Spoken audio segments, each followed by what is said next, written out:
So I watched this documentary about a couple that smoked meth for the first time. They smoked meth, got really high, ran out of their car in negative 20-degree weather, and then froze to death. Real tragic stuff. And the lesson I took from that was this: meth is a summer drug. Tonight on Laughs, we have so many great comics. Personal trainer is gonna recommend this show for an ab workout. Welcome back to Laughs. We got jokes. I'm your host, Jose Sarduy. Everybody caught up? Okay, great. Let's kick it off by going to Columbus, Ohio at the Funny Bone. Take it away, Mike Paramore. Just so everybody knows where my head is at this evening, I accidentally bought some cherry chapstick today, and I've been feeling kind of sexy all day. Like, I get it. I get it, ladies. I didn't get it at first, but I get it now. I like pick-me-ups like that because I'm out of ramen noodles. Let me explain. Normally, when I'm not feeling good about myself, I make myself a big bowl of ramen noodles, flavor packet, mix it all up real nice. Then I throw them in the garbage. Because it makes me feel better to know my life hasn't gotten to the point where I gotta eat that crap. It's nasty. I don't know why y'all do that. I'm a grown adult male. I shouldn't have to eat anything with a flavor packet.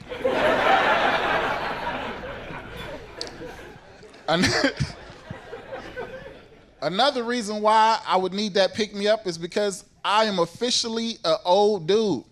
And it's not so much the number of people, it's I feel old. Some things happen to make me feel, for example, I read an article not too long ago, society says the average man at 27 should be married.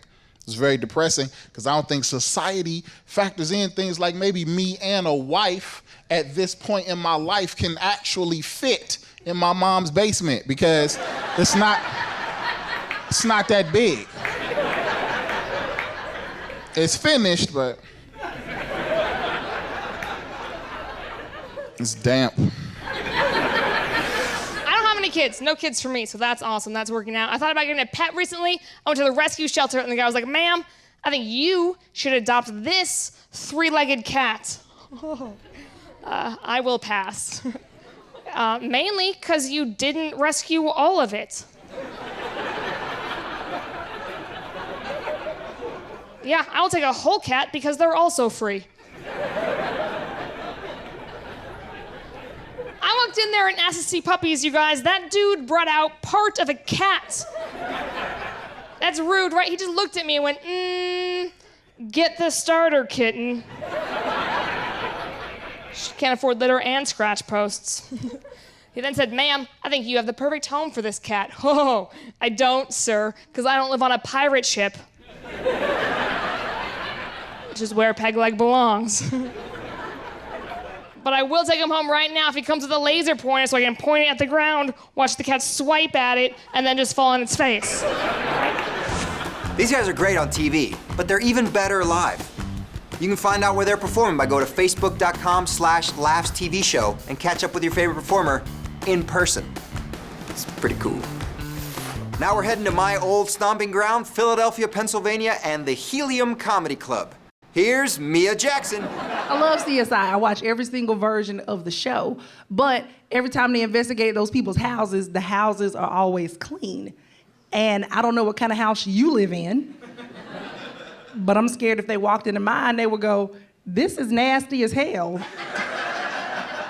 How are we supposed to find out who killed her?" I can hear somebody saying, "I think we should dust for fingerprints," and somebody else going, "I think we should dust and mop, because this is disgusting. I don't know if it was the bullets or the bacteria. What killed her?" It is good to be here. It is good to be out of the house in general. We have a 1-year-old now. We have a 1-year-old baby. Yeah, thank you. Yeah, you can clap, don't clap. I don't care. It's not our kid. I should tell you what's going on. You're like, is this an Amber Alert? Should we call somebody? What do you mean? The fiance has a sister. The sister has a 19-year-old sister, has a 1-year-old baby. She fell in some trouble back in Indiana. Me being the good guy that I am, I was like, hey, why doesn't your sister and the baby come live with us in LA for a little bit? You know, not thinking that was going to happen. And Her sister was like, cool, I'll be right there. Oh, okay, well.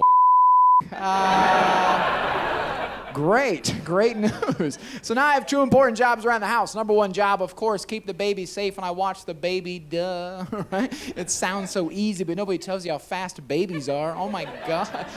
I looked away for 10, 15 minutes to take a nap the other day, and that baby was gone, you guys. Just front door open, he's hitchhiking to Vegas. Where are you going? I got a Groupon. He was gone. Second job I have around the house, probably the more important job, if I'm being honest with you, it's to, not sleep with the 19-year-old sister. That is the tough job. A few brave guys clapping, others, I want to clap, I do, but she's here. Let's keep the laughs going. It's contagious, like strep throat. Okay, bad example. Like yawning. Okay, I'm terrible at that. All right, no more analogies. Let's just get some laughs. Here's Antoine Young. It got so bad for me, I had to turn in my change the other day. I went to the Coin Star. Y'all familiar with the Coin Star? You turn in your change for cash? Isn't it a bit ironic that they call it a Coin Star? Because I never known nobody turn their last little bit of change for some cash that's actually feeling like a star at that point. I felt they could have gave it any name and people would have still used it. They could have called it Coin Machine, Coin Place, Coin Station. They had to call it Coin Star? It's almost like they're making fun of you. Like they being sarcastic. Like they're saying, no, you're not a millionaire. You're not a thousandaire. Well, you're no type of dollaraire whatsoever. But you do possess a lot of change, though. You know what you are? You're a coin star. I've been noticing a lot of homeless people. I can't feel sorry for all the homeless, though, because a lot of them make a lot of poor decisions. Like, I was leaving a 99-cent store the other day. This guy, he asked me for some change as I was leaving a 99-cent store. I was like, obviously, y'all are having some change. I was like, you couldn't think of nowhere else better to ask people for money at, like a Vons or Albertsons? And I was thinking, if I was homeless, I'll go to places where I know plenty of people have plenty of change, like an arcade or a laundromat. And I'll be like, you washing everything?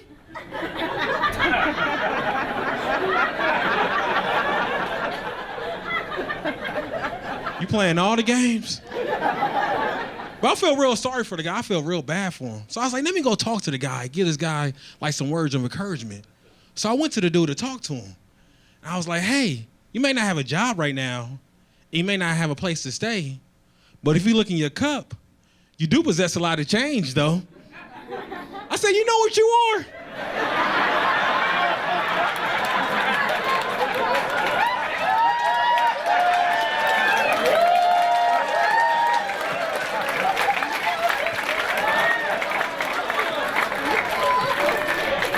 I said, you're lazy. The toughest thing is when, when your friends try to hook you up with people. My friends are real terrible at that. They're like, hey man, I know this really good girl. She's Indian, you'll like her. Like, you're not putting together a living room set. You realize that, right? It doesn't have to match, man. Shake it up, all right? Let's just shake it up a little bit. Plus, there's a billion of us. We're gonna make it. There's no shortage of Indian people. 1 billion, all right? We're 1 out of 7 of the total population. That means if you have 6 friends and not one of them's Indian, you're a racist. We have a lot more laughs coming up, but first we gotta take a break. Don't worry, we'll call you when it's back on. It's back on! It's back on! We're starting! Come on, get back in here! All right, game on! Welcome back to Laughs! Let's start in fabulous Las Vegas, Nevada at the MGM Grand, home of Brad Garrett's Comedy Club. It's so nice, you can't even tell you're in a basement. Here's Zoltan Kazas. All right. It's good to be here. I don't have any kids, which I'm pretty proud of that. Thank you. I got a younger brother. He's like 13 years younger than me. So the closest I've had to having kids is when he was a kid, when he was younger. I coached a soccer team, which is pretty crazy. They just let you coach. There's no background checks. They really need coaches. They're like, here's some kids and a ball, have fun at the park. And you're like, wow, that's it? You don't want to Google me? Make sure I'm not like a red dot on your laptop screen first? Like, okay. Awful. I don't even know anything about soccer and they let me coach. Isn't that crazy? I'm like, I've never played. And they're like, don't worry, here's a little pamphlet, everything you need to know about coaching youth soccer. You know what was not in the pamphlet? What to do when one of the kids craps their pants. And it happened. And I'm flipping through the pamphlet like nothing, not even a suggestion. Great. I don't know what to say to a bunch of 8-year-olds jumping around going, Jeremy crapped his pants. I don't know, man. I don't have any of you. Don't pass it to them? I don't know. They don't tell you when you coach soccer that every game, Saturday morning, 7 a.m. They sprung that one on me. I'm like, really? Every game? These kids don't play in prime time ever? I like to have a good time on a Friday night. Saturday morning, 7 a.m. I'm not teaching these kids anything except like what a whiskey hangover smells like. Huddle up. All right, stand still, please. You're making me nauseous with all the jumping and whatnot. All right, guys, don't use your hands, probably. I think that's a rule, maybe. If you guys need me, I'll be on the sidelines drinking your baby Gatorades and eating your orange slices, because I am dehydrated. Go Green Lanterns, get after them. It's off. That team that I coached, we didn't win the championship, but we got all the way to the championship game. That's crazy. Had nothing to do with me. We had these 2 Mexican kids that were unbelievable. They were magical. Unstoppable. My only job as a coach was to make sure the 8 other unathletic white kids got out of the way of Miguel and Jose. That was my only job. I'm like, hey, do you guys want to win? Then when you see these 2 coming down the middle, you part like the Red Sea and you let them work their damn magic. Because they're playing for contracts. And you guys are playing because your parents don't want to watch you 3 days out of the week. So. I'm just a little too militant. I'm a little more Malcolm than I am Martin. You know what I'm saying? Like, I love them both, but I'm a little more, like, if you don't want to serve me or deal with me because of the color of my skin, that's fine. You do your thing, I'll do my thing. We'll have our own separate things, right? Like, I won't even eat at Johnny Rockets because it looks like a place that used to not serve people that look like me. Do you understand what I'm... Welcome to Johnny Rockets. Can I take your order? Hell no, you can't take my order. I was watching a documentary about the sit-ins and I learned a lot about it, but then I thought about it and I realized if I could interview anybody from the civil rights movement, I wouldn't want to interview anybody from the sit-ins or anybody that I already know about, right? The person I want to interview from the civil rights movement is the first black person to ever go into one of those restaurants post-segregation and then order food from that restaurant and then eat the food from that restaurant. You understand what I'm saying? Like, who is this brave Negro? Do you understand? Because it's not like they changed the staff. It's the same racist staff from before. It's not like they went on a weekend retreat to discuss the importance of diversity. Nope, same racist staff from before. I'm just saying, you know what? If I went to go get my prescription filled at the pharmacy and I saw that my arch nemesis, my worst enemy, was the one filling my prescription, I'd be like, you know what? Crabs it is. I can scratch. That's all right. You can watch full episodes and clips of laughs whenever you want by going online to YouTube. It's just like watching it on TV, except this might happen. More laughs coming up. Looks like you lost the remote, because you're still watching laughs.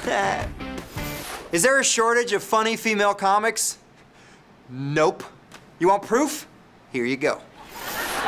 I bought a pair of Tom's shoes for my best friend for her birthday. And if you don't know what Tom's are, if you buy a pair of these shoes, they send a pair to a child in need all around the world. Really nice, right? I mean, we should probably try that with groceries, but...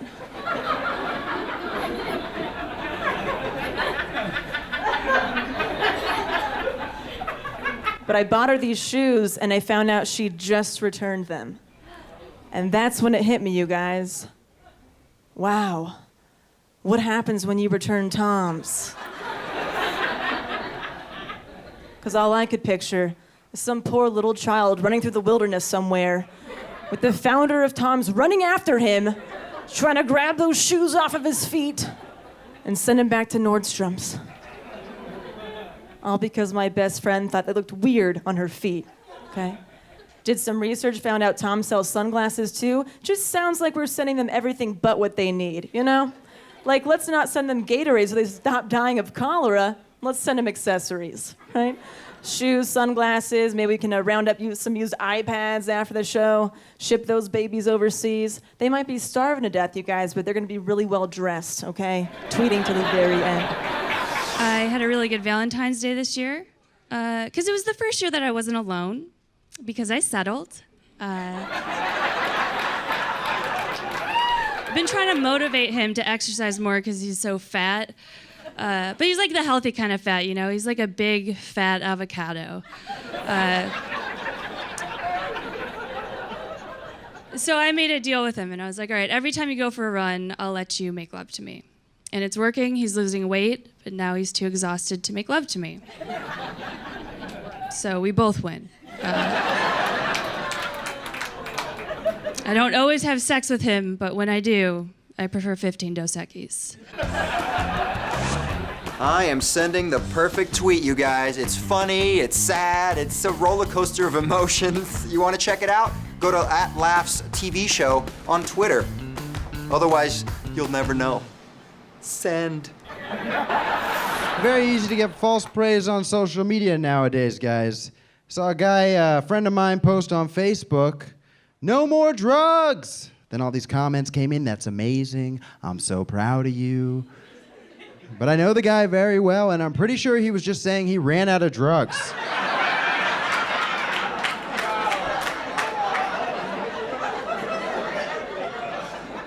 My parents just learned how to text message. Third-generation Americans sound like they've all of a sudden become immigrants. Here's a real text message I got from my father. "Mom fall down? Okay."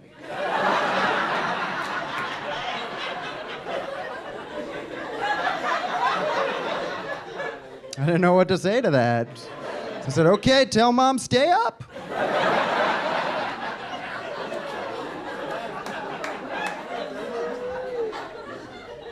Old people and technology, that's society's cruelest joke. Saw an old woman the other day, she was like, "How do I use this smartphone?" I was like, "That's a Pop-Tart." I'm getting ready to say some important stuff. All right, and you know it's important because I'm sitting here at a desk, books behind me. The last laugh tonight comes from the strange mind of Tom Simmons. So, then there's this. You know, there's a growing list of people in this country who need to get a sense of humor about themselves, okay? And let's start with the young people, okay? If there's one thing in America that we worship more than anything, and shouldn't, it is youth. You know, I was young once, and I was a jackass. We all were. If I could go back in time to myself at 21, I would want to beat the hell out of that arrogant punk. But I couldn't, because he was in way better shape and doesn't believe in nonviolence yet. He'd be kicking my ass like, "What you got to say now, future boy?" I'd be bloodied and laying in the streets. You know, seriously, mostly when we're young, that we're the most uninformed, unthoughtful, and easily offended. I mean, don't get me wrong, young people. I seriously admire your ability only having one way of looking at things and holding to it. But when I was young, people said, "The politically correct." And they meant the old people. And now it's reversed. They're talking about the young. Incredibly boring is how the world will be if we never said anything offensive. I mean, for example, saying America is the greatest country in the world when you've never left America is like saying stay-at-home mom is the toughest job in the world when you've never had a job. You know, you can say what you want, but don't talk bad about my religion or my country. All right, how about I talk about your guns then? Because guns kill people, but not as often as flags or the Bible. The Bible would be the dumbest book ever written if it wasn't for the Quran. That's one statement to offend 2.5 billion people. Hey, go make sure the doors are locked. The politically correct. thank you for sharing the laughs. See you next week. Until then, let's go get weird on Twitter, which is not hard to do.